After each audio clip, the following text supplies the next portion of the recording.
Baby मैं कैसी लग रही हूँ? हाँ बता दो अपने बेबी कैसी लग रही है। ससुर मर्द के नाम पे ना कलंक हो कलंक।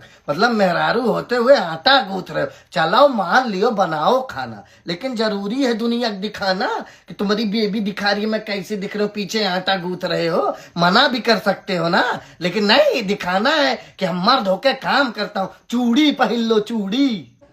एक इनाम तो दो। हाँ दे दिया इनाम अपनी बीवी का, नहीं बेबी का।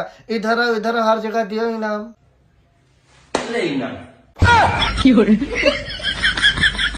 गजब।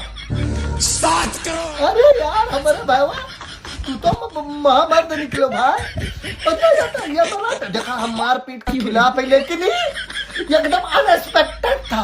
देखो मारपीट नहीं करना चाहिए, लेकिन वीडियो पे भी नहीं दिखा रहे। यार मेरा भाई गजब इनाम दिया यार।